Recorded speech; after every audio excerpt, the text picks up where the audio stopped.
আসসালামু আলাইকুম everyone, welcome to ফামিতাস diary. আমি আজকে আপনাদেরকে করে দেখাবো ক্রাস্টি মিন্স পাইয়ের রেসিপি। সেজন্য আমাদের যা লাগছে সেটা বিফ কিমা 250 গ্রাম, পাইডো 1 প্যাকেট, এটি বদলে যা ব্যবহার করা যাবে সেটি ভিডিও শেষে দেখিয়ে দিচ্ছি। আর নিচ্ছি মরিচ, ধনে, জিরে, ব্ল্যাক পেপার, লবণ, গার্লিকের গুঁড়া, চিকেন স্টক এবং কর্নফ্লাওয়ার। পেঁয়াজ নিয়েছি 1 কাপের মতো, আর নিয়েছি একটা আলু সিদ্ধ করে ম্যাশ করে রেখেছি। রেসিপিটি শুরু করি তাহলে। এখানে একটি কড়াইয়ের মধ্যে আমি 3 টেবিল চামচ পরিমাণের তেল দিয়ে নিয়েছি। পরিমাণ মতো পেঁয়াজ দিয়ে দিচ্ছি। এখানে আমি 1 কাপ পরিমাণ নিয়েছি। এবার এগুলোকে ভালো করে নেড়ে চেড়ে হালকা সামান্য পরিমাণের সতে করে নিতে হবে।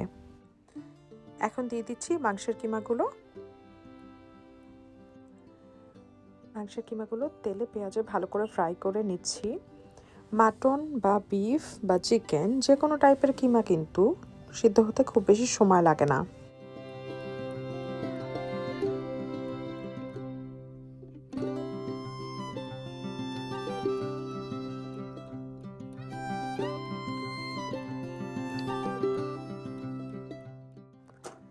মাংসের কিমাটা ভালো করে ভুনে আসলে আমি এখানে ভেজিটেবল স্টক এবং কর্নফ্লাওয়ার ছাড়া বাকি সবগুলো উপকরণ ঢেলে দিচ্ছি।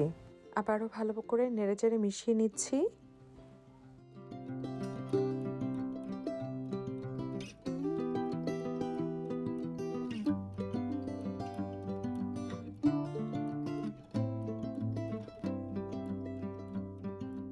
প্রায় 4 থেকে 5 মিনিট মেশানোর পর আমি এখানে দিয়ে দিচ্ছি সামান্য একটু পরিমাণ মটরশুঁটি। এটা কিন্তু সম্পূর্ণ অপশনাল, আপনারা ইচ্ছা হলে অ্যাড করতে পারেন না।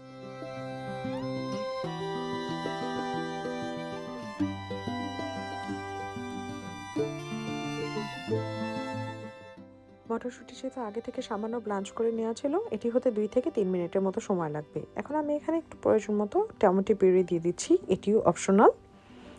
এটি দিলে কালারটা একটু ভালো আসবে আর টেস্টটা একটু সামান্য ট্যাঙ্গি টাইপের হবে।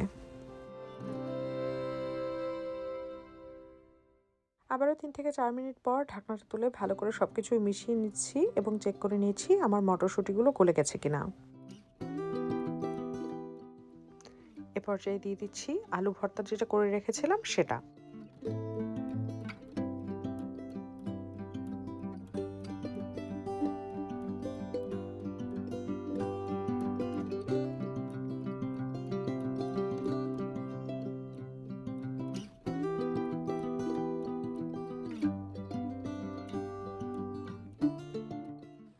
মাংসর ফ্যাট থেকে অনেকখানি পরিমাণের তেল ছেড়েছে।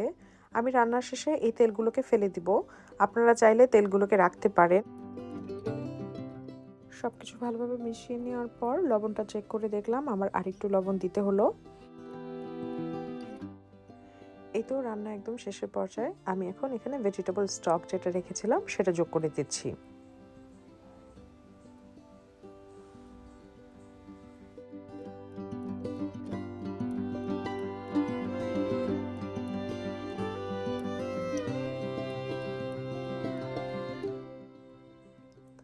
আর একদমই শেষে দিয়ে দিচ্ছি যে কর্নফ্লাওয়ারটুকু রেখেছিলাম সেটা। এটা শুধুমাত্র একটু ক্রিমি টেক্সচার আনার জন্য যোগ করছি। সব কিছু ভালোভাবে নেড়েচেড়ে মিশিয়ে নিচ্ছি এবং মেকশিওর করছি যাতে ভেতরে কোনো ধরনের দানা না থাকে। এই তো আমার পুরটি রেডি হয়ে গেল। এবার দোকান থেকে যেই পাই ডোটা কিনে এনেছিলাম সেখানে আমি 4টি ভাগে মিন্সের পুরগুলো দিয়ে দিচ্ছি। এটাকে অর্ধেক করে আমার প্রয়োজন অনুসারে শেপ করে কেটে নিচ্ছি এবং এটি কাঁটা চামচ দিয়ে ডিজাইন করে নিচ্ছি, জাস্ট বাইরেটা ভালো করে সিল করে নেওয়ার জন্য। ভিডিওটি দেখলেই বুঝে যাবেন আমি কি করছি এখানে।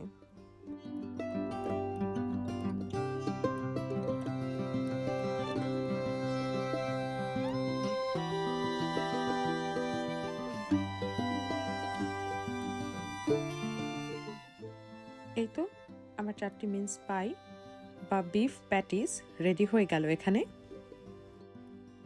আর ভিডিও শুরুতে আপনাদেরকে যে বলেছিলাম এই পাই ডোটার বদলে কি ব্যবহার করবেন, দেখেন আমি এখানে একটি ফ্রোজেন পরোটা নিয়ে নিচ্ছি। আপনারা আপনাদের ঘরে বানানো যে কোনো পরোটা দিয়েই এটি তৈরি করতে পারেন। আবারও একইভাবে আমি এখানে মাংসের পুরটি দিয়ে নিচ্ছি। আমি এখানে এক্সট্রা হিসাবে একটু চিজ ব্যবহার করব। এটি যার যার প্রয়োজন অনুযায়ী, আপনারা চাইলে স্কিপ করতে পারেন।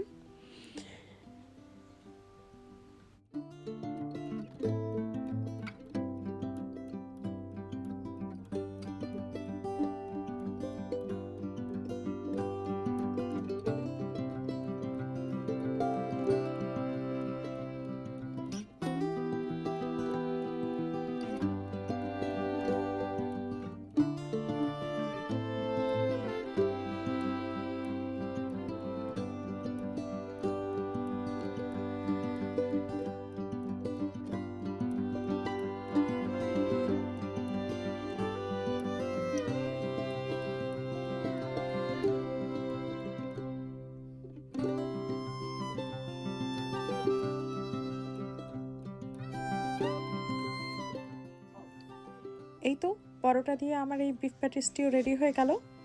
এভাবেই খুব সহজে ঘরে বসে আপনারা প্যাটিস রেডি করে 2 থেকে 3 মাসের মতো ডিপ ফ্রিজে সংরক্ষণ করতে পারবেন। এই তো আমার প্যাটিসটি রেডি হয়ে গেল। আমি আজকে এটিকে ওভেনে বেক করব প্রায় 40 থেকে 45 মিনিটের মতো 250 ডিগ্রি ফারেনহাইটে মিডিয়াম র্যাকে রেখে।